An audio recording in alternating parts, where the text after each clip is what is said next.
Hi, everyone. So today I'll be talking about an exploration of speech-based productivity support in the car. I actually want to start off with some questions for the audience. How many people here have a driving commute? They drive to work? How many people, when you drive, maybe use a hands-free phone, make a phone call, or speak with people in the car? How many people maybe text or look at your phone or interact with your phone in some way? How many people allow their minds to wander sometimes to maybe the presentation you have to prepare for next week's conference while you're driving? Yes. So this actually, those questions, and I think for those in the audience, one of the goals of our work was to ask, how might we be able to be productive while we're driving, but also to be safe at the same time? Of course, many things that we do while we're driving can be distracting. And so we want to preemptively think about how we could be both productive and safe. Now, in terms of what we decided to do to explore this, we looked at creating a speech agent that would help guide you through productivity tasks. But one important thing about the speech agent is that in addition to guiding you through productivity tasks, it would also try to help you maintain your awareness of the road and provide alerts about the context, things that are going on, basically to help you pay attention. Now, I want to note that this was an exploratory study. It was a Wizard of Oz study. We don't have a product that is going to be offered. You won't be able to buy this. Our goal in this research was really to understand what type of interaction that a speech agent could have with drivers in order to help them to maintain some type of, or to give back some time that they might have while they're on their commute. Let me show you what this looks like in this short video clip. What images would you like in this slide? Could you put some pictures of different types of freshwater fish in Pennsylvania? Where should the images be? Please pay attention.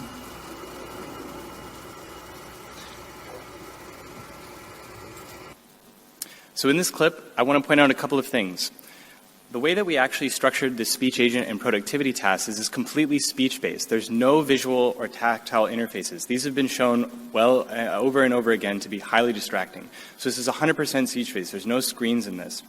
In addition, we're also interested in trying to think about tasks that are a little beyond what people might normally do, like making a phone call or even just checking messages, trying to do tasks that might be a little bit more challenging.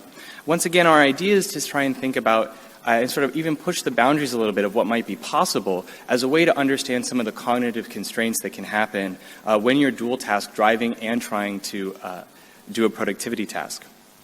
So in terms of the two tasks that we looked to explore in this, one was writing and one was presentation creation.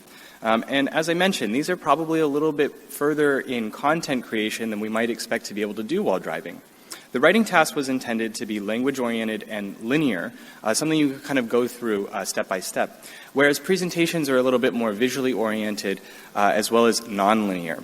We had 14 participants in a sort of between subjects way participate in each of these in our Wizard of Oz study.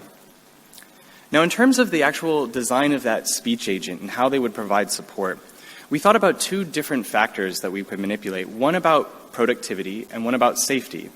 In terms of productivity support, we wanted to provide some form of task support, and we took inspiration from the idea of microtasks. These are tasks that we break down from larger tasks, and we can use to sort of ask very quick questions, and that people can kind of complete very quickly. They're sort of small chunks of a task.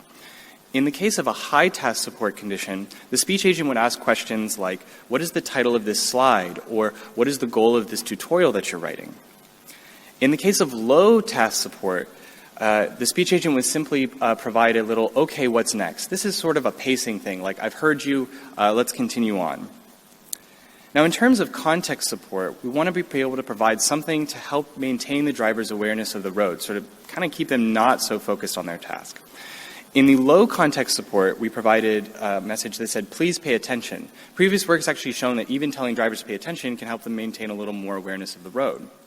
But in terms of helping to also maintain a little bit of their productivity, we thought that maybe by providing more higher context support in the form of telling the driver exactly what they should be looking for. Imagine you had a vision system that could actually understand the road scene. So please pay attention to the police car on the right. That this type of support might help the driver to recognize what's going on, be able to manage it more quickly. Now, in terms of comparing these things, we looked at 3 baseline conditions.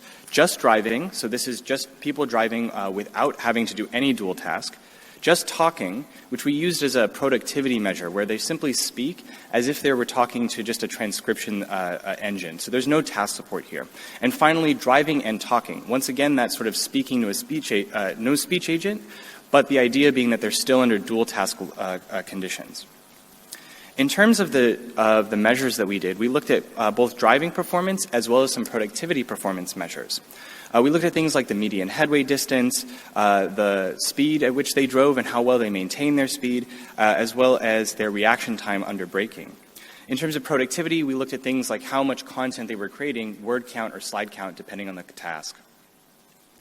Now, the driving task that we designed was very specifically created to be pretty easy. We don't imagine that people would be able to do pretty serious content creation in very complicated driving scenarios. We're thinking about scenarios more where it's an easy drive, where your mind would actually wander and you'd actually start thinking about something. In this case, we did a lead car following task. So this task is where you're following a car and you're trying to maintain a certain headway distance or a certain time, say 2 seconds behind that car, consistently. The car drove at 50 miles an hour, so it was actually a very consistent speed, although we added small hills so that the driver does have to modulate their speed as they're going. We included 4 brake events to test for when the scene changes quickly, how well they would react. In terms of those context events, we had 3 road context events, which the speech agent would point out, and we also had some signs that people would have to maybe remember in terms of as a way to kind of gauge their situation awareness. Now, what people actually went through when they came through our study was they did 2 practice drives. And during these practice drives, we wanted them to get acclimated with the controls of the simulator as well as get used to the drive. Once again, we kind of want to make this more of a familiar thing rather than a novel driving experience. They also practiced a little bit with the speech agent just to get a sense of how the pacing would be and when the speech agent would actually give them the next query. They then participated in all 7 of the driving conditions. This was a within subject study. And we ordered this via Latin square. So once again, those conditions were just driving, just talking, driving and talking, and then our 4 2x2 factorial task and context support scenarios. After the driving task, we did an interview. We then took the speech that they had. We sent this to a crowd working service and had the documents transcribed and actually created, and then we sent those back. This process took about a week, but this did allow us to get some feedback on the documents that were created. So let me show you some examples of what people created. Here's an example of a presentation in a low task support and a high context support scenario. Okay, what's next? Put the date underneath my name. Okay, what's next? Create the background mahogany. Okay, what's next? Create a new slide. Okay, what's next? Create the title Please of... pay attention to the accident on the right. Create the title of the slide to be the epidermis. So in this, you can see the driver has to manage the scenario. There's actually a hard brake in there that they're able to manage, and the speech agent points out the police on the accident on the right, which they look at, identify, and then continue on. This is actually the slide. It's not perfect because the crowd work wasn't perfect, but it does have the content there. And actually, as we went forward, they were able to create slides that had full images and actually things that were spoken. Now I'd like to show an example of the writing task. This one is going to show a high task support condition and high context support. What is the main topic? How to lubricate and maintain your bike's chain. What is the goal of the tutorial? To make bike riders self-sufficient in maintaining their bike. What materials do you need? You need a rag that you don't mind getting dirty. Right. And so this is the document that was actually created out of that afterwards. So it's actually fully structured, and those things actually led to the creation of something that was fairly usable afterwards. So in terms of the actual performance and the productivity, we can take a look at one example of a driving performance, which is headway distance. So this is how far the people are following along. And we're looking at the median headway distance of all participants. In this case, in the writing condition, participants generally follow a bit further behind than in the case of their baseline driving. And this actually corresponds fairly well with previous work that shows that if you're talking on the phone or doing something, you're actually going to increase your headway distance. Oftentimes this is a compensation behavior that people do. Now, in terms of the actual productivity, we see that this decreases in all of our conditions away from the baseline and the driving and talking condition.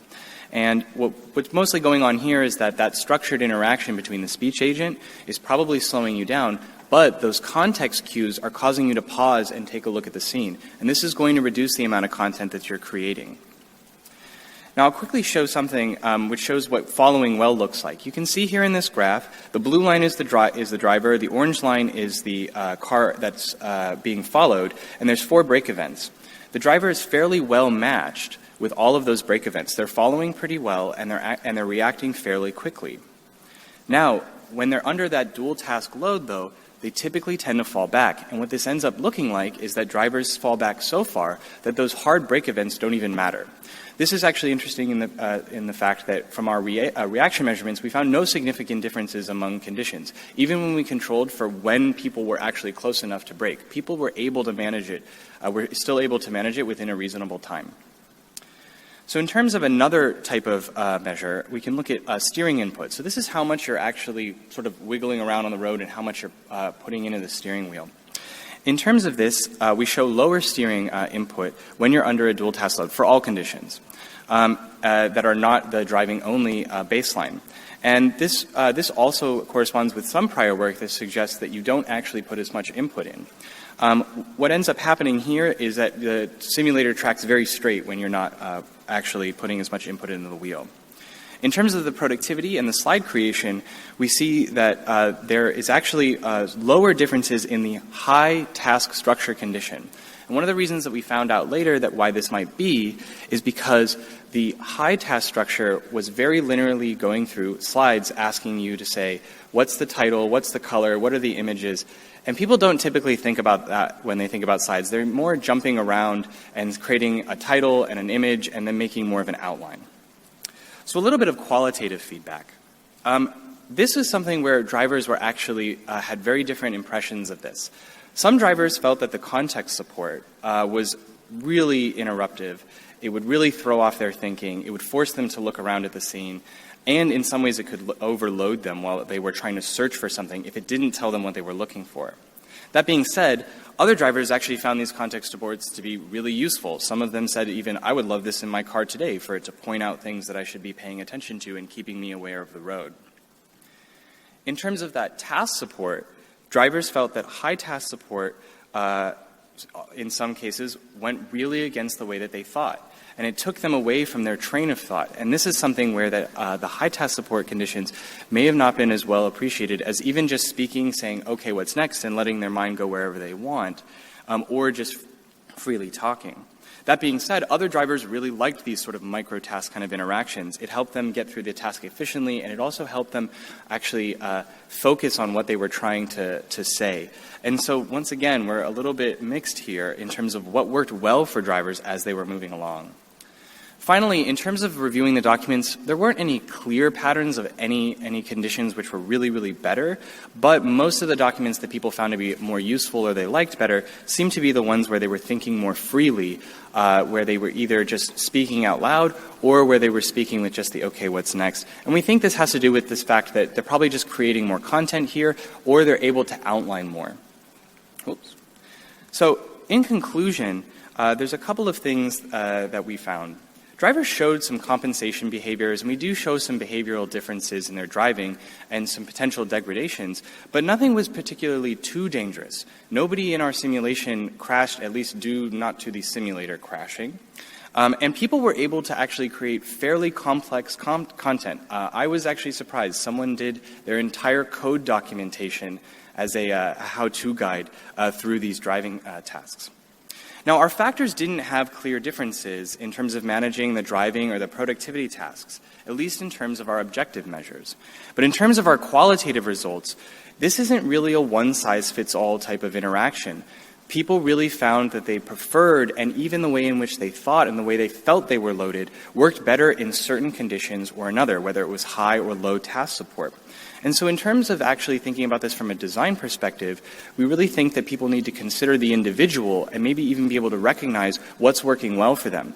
So we don't really think that if you're thinking about this, that you can actually have a one-size-sort-of-fits-all approach to the interaction that you have for these tasks.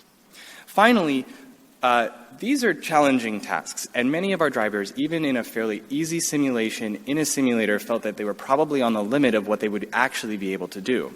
This being said, many of the drivers could imagine and actually would be very much desirable of some way to be productive, even a little bit while they're driving. And they could imagine that with some type of support, they might be able to do things like create how-to lists or do some basic calendaring. So I think that there's some interesting directions we can go in creating interfaces that allow people to get back a little bit of productivity while also helping them to maintain their awareness and their safety on the road. With that, thank you, and I'll take questions.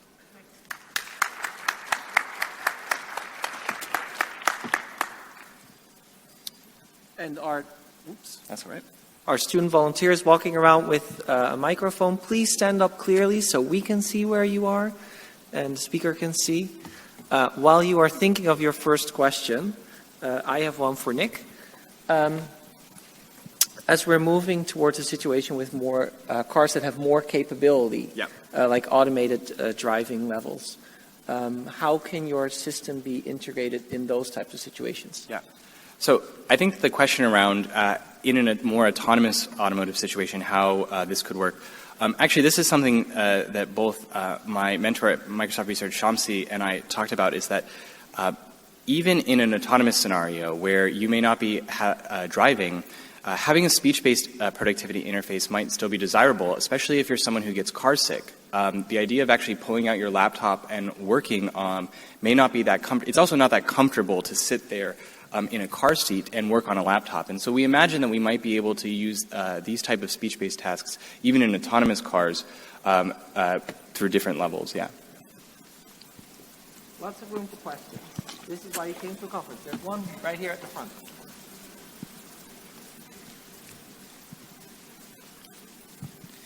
Hi, thanks for your presentation.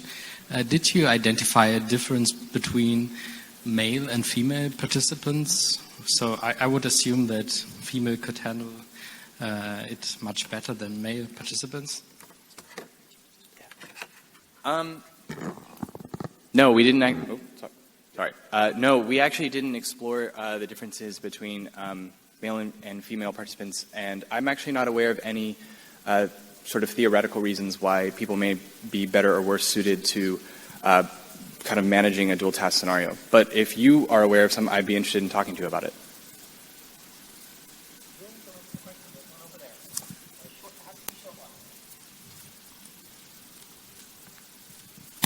Oh, it's over there, okay. Hi, interesting work. I was wondering, it's not clear from the presentation if you randomized the 4 conditions in your experiment. Yes, we did actually. We did a Latin square order on all 7 of the study conditions. So we sort of rotated the order via Latin square. All right, thank you. But yeah. Thank you. Let's